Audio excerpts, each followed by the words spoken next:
भारताचा आज क्रिकेट सामना नाही, कालचा निराशाजनक क्रिकेट सामना विसरायला मित्राबरोबर बाहेर पडलोय कडक उन्हामध्ये, कारण जरा भूक लागलीये, 2 घास खायचे। हा बघा माझा मित्र आशिष, कसा आहेस? बस मजेत। दिसायला हा इथला लोकलाईट वाटेल, परंतु हा पुणेकर आशिष लिमये आहे। आशिष, अरे कुठे जेवायला नेतोयस? आज आपण पेशवाला जाऊ। कुठे आहे रेस्टॉरंट? करामामध्ये।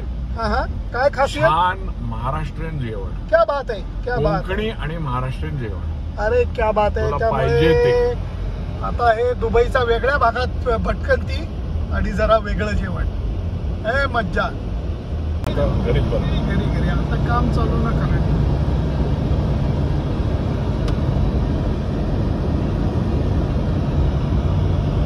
दुबईतल्या पेशवा रेस्टॉरंटला मी आलेलो आहे। इथे खाल्ल्याशिवाय माझी दुबई वारी पूर्ण होत नाही, परंतु एक गोष्ट नक्की आज करायला लागणार आहे। पहिल्यांदा पोटोबा नाही, पहिल्यांदा विठोबा करायला लागणार आहे, कारण अत्यंत सुंदर असं साई मंदिर इथं यांनी गाभारा उभारलेला आहे। लांबनं तुम्हाला या डेकोरेशनची खरी मजा कळेल, परंतु याच्यासाठी किती कष्ट झालेत हे फक्त मी पटकन दाखवतो।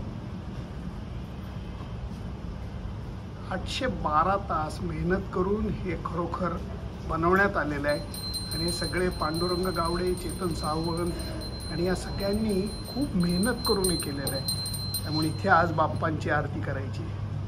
क्या बात आहे।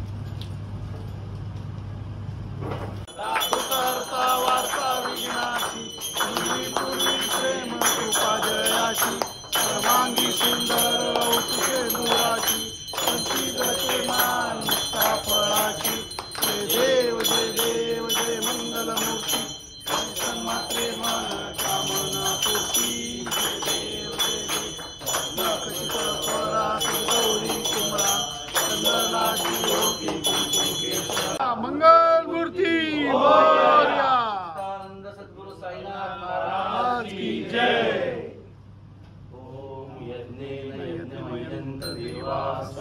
आनंद पूजन भावे वाळीन मैना देव माता पिता। आज 2 माझे अतिशय जवळचे मित्र पुण्याहून आलेले आहेत, गणपतीला आलेले आहेत, गणपतीचं दर्शन घेतले आणि आणायचे मला 2 ब्राह्मण मिळालेले आहेत। तर दोघांना मी दक्षिणा ठेवतोय आणि उत्तम असा जेवणाचा आस्वाद घ्या।